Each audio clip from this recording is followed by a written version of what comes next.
Yes, guys, welcome back to the MMA Sucker podcast. It's been a while. I'll explain a little bit about what more about why it's been a while later on. But UFC 307 from Salt Lake City, Utah, the state of head kick knockouts in recent times. If you remember Leon Edwards, uh, I'm pretty sure Leon Edwards is infamous now head kick, well, famous head kick, I should say, against Kamaru Usman was in Salt Lake City, Utah. I believe that Justin Gaethje's head kick knockout of Dustin Poirier last year was in Salt Lake City, Utah. Let me just double check that. I'm correct, of course. And now we return for UFC 307, which has got a number of fighters on it who could very much, one in particular,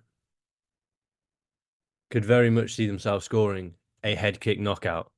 And that fighter in particular is the man who's headlining the card, the man who this entire card is made about, Alex Pereira. Last time out, UFC 303 in June, he knocked out Jiri Prochazka by second round head kick. This time round, he takes on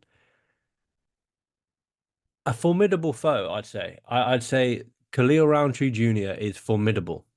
What I would say is that there is certainly one or two people in the division that maybe should have got the shot above the number 8 ranked guy. But look what happened in the flyweight division. Steve Erceg put on a brilliant performance against Alejandro Pantoja when he stepped up on. I can't remember. I don't think that was a short notice fight, but he was not highly ranked. Khalil Rountree Jr. steps in to face Ijiri Prochazka. Sorry, to face Alex Pereira. The champion, like I said, it's his third fight this year. If you throw it back to a 12-month period, it's his fourth fight in 12 months. He beat Jiri Prochazka twice, capturing the um, lightweight title. Headlined UFC 300, of course, against Jamal Hill. And realistically, he is at the moment, for me anyway, for me personally, the front runner for fighter of the year. You can't be scoring, first round knockout in the biggest UFC event in history, a devastating head kick knockout over Jiri Prochazka at UFC 303, what, 3 months later. And now he's got it all and he's got a lot of pressure on his shoulders when he faces Khalil Rountree Jr. Khalil Rountree, 34 years of age. He's a big guy, very, very big guy on a 5 fight win streak, only one of which have gone to a decision. But if you look at the performances that he's been putting in, they've been some phenomenal performances. Modestas Bukauskas, you remember he TKO'd him with that stamp to the knee leg kick. Carl Roberson, body kick and punches knockout, performance of the night winner. Dustin Jacoby, split decision victory. Chris Daukaus coming down from heavyweight. Don't know if that was Chris Daukaus's light heavyweight debut. It was. Knockout in the first round. Anthony Smith absolutely dominated him throughout the fight, and then he scored that devastating knockout, earning him another performance of the night bonus. He's had an up and down career, Khalil Rountree Jr. 13 wins, 5 losses. He did lose to Andrew Sanchez in the final of the Ultimate Fighter 23. He's been on my radar for almost forever. He's been a fighter that I really like to watch and have always liked to watch. But we saw the switch. I think it was after the Johnny Walker fight. He began to almost completely switch his game up and has become like a Muay Thai specialist, as it were. But there's a lot of pressure on him as well. There's pressure on Alex Pereira. Alex Pereira should be going in there against Khalil Rountree Jr. And dominating the American. You look at it, Alex Pereira has had a lot more combat sports fights. He's had less MMA fights, but when has that ever stopped him before? He wants to extend his winning run. He's undefeated at light heavyweight, and he wants to extend that winning run to 5 straight at light heavyweight. Jan Blachowicz, Jiri Prochazka twice, and Jamal Hill. He has to put on a performance in this fight. He has to. He has to perform well. He has to go out there. He has to dominate Khalil Rountree Jr. For Roundtree, I don't think there's an awful lot of pressure on him. He's not expected to win this fight. I know, not sure if the official odds are out yet, but on Tapology, they've got they've got Alex Pereira as a -455 heavy favorite, and Khalil Rountree is a +350 moderate underdog. So go out there. If I'm Khalil Rountree, I go out there and I have fun. It as ridiculous as it sounds, what's the worst that can happen? Yes, he can get knocked out, but he shouldn't really be in this position.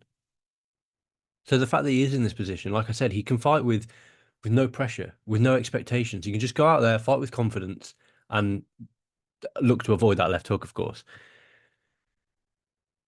For Alex Pereira, all the pressure's on Alex Pereira. He's meant to go out there, round out the night with a big knockout like he so often does. And that does lead to a lot of pressure for Alex Pereira. I think, neither guy has ever shot for a takedown in their career, but I'm pretty sure we were all saying the same thing when Francis Ngannou and Cyril Gane clashed.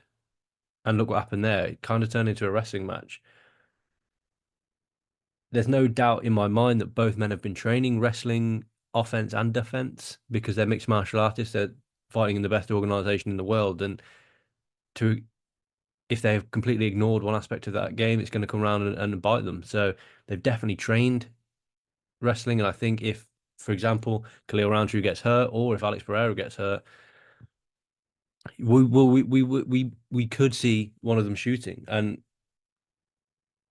I don't want to see it. I want to see a stand-up battle between the sort of Muay Thai guy and the kickboxer, but it's going to be important. The leg kicks of Alex Pereira and Khalil Rountree are going to, I think this is going to be largely obviously dictated on the feet, as I'm alluding to, but I think the leg kicks are going to play a massive, massive part because both men leg kick really well. Khalil Rountree,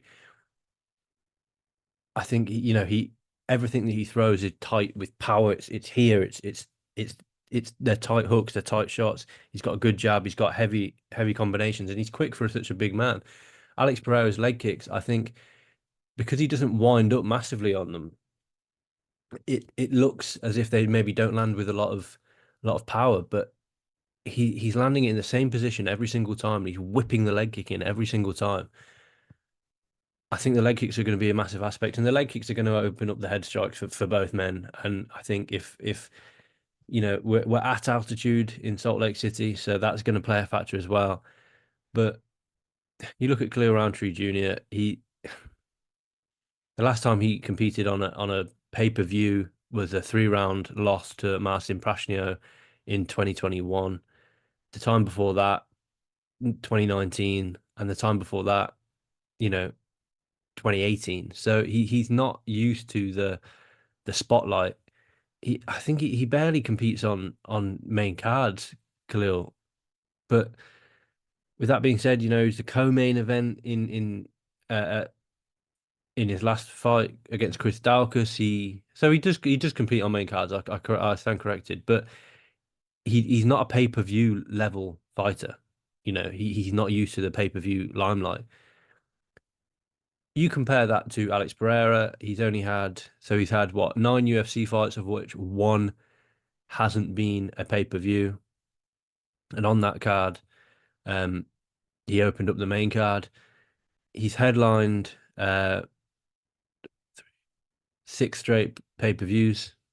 Sorry, 5 straight pay-per-views. Um, he's used to the limelight. He's used to the spotlight. He's used to being, having the increased media, as it were, of being the main event, and that's why I'm going to pick him. I also do think, no disrespect to Roundtree, because he's one of the best fighters to watch. Definitely watch this fight, but he's not as good as Alex Pereira. And I think Alex Pereira, this is very much a filler title fight because we haven't got an appropriate title fight to headline this card. And that's where we move on to the co-main event, which is the UFC Women's Bantamweight Championship bout between Raquel Pennington and Juliana Pena. Now, I could speak for days on this one. I'm going to try and keep it short and sweet. I've very little interest. I know that this is the fight that's probably has to be made, but Juliana Pena has not earned this shot. She does not deserve this shot. Her last performance against Amanda Nunes was one of the, July 30th, 2022. It was probably the worst performance by a champion that I've ever seen. She was knocked down. Let me just double check the stats because she was knocked down three times, taken down six times, just dominated by the Lioness Amanda Nunes, who then obviously, you know, went on to have one more fight and then retire from the game. Juliana Pena does not deserve the shot. She's getting the shot because she's the only logical sort of girl in the division that they could potentially give the shot to because there is a number one contenders fight, which I have a lot more interest. This is despite the fact that this is the champion versus the challenger and the former champion. These are not even the two most skilled female fighters on the card, let alone in the division in the organization. Not even on the card, which is a massive sort of red flag for me. But I'll pick I'll pick Juliana Pena. I think. Well, I don't know. I'm actually going to err on the side of the champ on this one. I'm going to go and still in both the main and co-main event. I think the timeout that Juliana Pena's had due to I think she pulled out of what the fight with Amanda Nunes due to injury, the third fight. You know, she's had two fights since 2021. You know, she's not active. It's been over 2 years since we've seen her in the octagon. She's probably just rehabbing the embarrassment injuries from that performance against Amanda Nunes in their rematch. Um, you know, since then Raquel Pennington's had four fights: Macy Chiasson, Lad, Ketlen Viera, and then she won the vacant bout against Maya Bono Silva in January of this year. She's a dog. She's got that dog in her, and I think that that'll come that'll sort of pay dividends. That'll come through in the fight. I'm going to skip the next fight, but I'll come back to it, of course. But as I was alluding to, the most skilled fight on the card for me, as far as female bantamweights is concerned, is Kayla Harrison versus Ketlen Viera. Kayla Harrison making a second stint down to 135, her second UFC outing. Obviously, she competed at UFC 300 against Holly Holm and battered Holly Holm, and then submitted her in the second round. Her stats I mean, her stats are good. You know, she averages, um, 7.52 strikes per minute. We can't read too much into that because she's only had one fight, but total strikes, she outstruck Holly Holm 68-7. She got 4 minutes of control time almost 5 minutes of control time against Holly Holm. In the first round of Kayla Harrison versus Holly Holm, Kayla Harrison outlanded her 46-1 in significant strikes. And then obviously, like I say, she finished that with a rear naked choke. Ketlen Viera has been on a little bit of a tear herself. Um, you know, she burst onto the scene, and then that knockout loss to Irene Aldana kind of definitely stunted her progression. But she's a decision fighter, and I don't think she's going to be able to beat Kayla Harrison by decision. You know, she's got one finish, I think, in her UFC career, yet to Sarah McMahon in 2017. Um, and she's obviously got a finish loss um, against Irene Aldana, as I alluded to earlier. The thing is with Ketlen Vieira, she is a fellow big girl. You know, Kayla Harrison is probably the biggest girl in the division. And how she makes 135, I'm not quite sure. She's never the difficulty with Ketlen Vieira is she's never lost by submission, so that you know Kayla Harrison's got to be really good in that aspect of the game. But she's only lost once by knockout or TKO, and that came at that left hook from Irene Aldana. Um, that was on the feet. That was quite a flash knockout, and I think she was really disappointed in that one. I'm picking Kayla Harrison. I'm a massive Kayla Harrison fanboy almost. I genuinely think that Kayla Harrison is the best fighter in the UFC, regardless of weight class in the female divisions.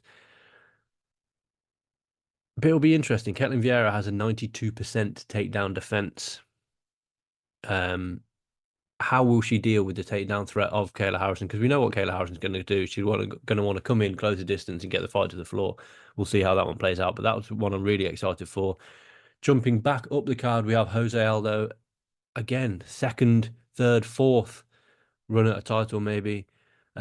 He takes on Mario Bautista. He dominated Jonathan Martinez on his comeback from retirement. Um, Last time out, did really, really well on the feet. Looked slick, looked quick, looked good. Mario Bautista, however, has been on a absolute tear. He lost to Trevin Jones in 2021. Since then, 6-fight win streak, including wins over the likes of Benito Lopez and Ricky Simone, but no one is like Jose Aldo. It's going to be a really tough matchup for Mario Bautista. Obviously, the experience lies with Jose Aldo massively. Um, they're going to both probably look to mix the martial arts. Maybe not so much on Jose Aldo's side. You know, he will look to keep it standing, but we know that Jose Aldo's takedown defense at 91% for the amount of UFC fights that he's had. Insane number. Um, Rounding off the main card, Roman Dolidze versus Kevin Holland. It's a fun middleweight matchup. I don't really know how it's going to go. Is Kevin Holland going to turn up? We saw him, submit Mikhail Olenizachuk with a arm bar in the first round. Roman Dolidze he put in two performances against Vittori and Imavov, which were a little bit disappointing, but then he beat Anthony Smith. It is what it is. Stephen Thompson versus Joaquin Buckley. Big step up in competition for Joaquin Buckley, who's also been on a tear. 4-fight win streak, two decisions, two knockouts.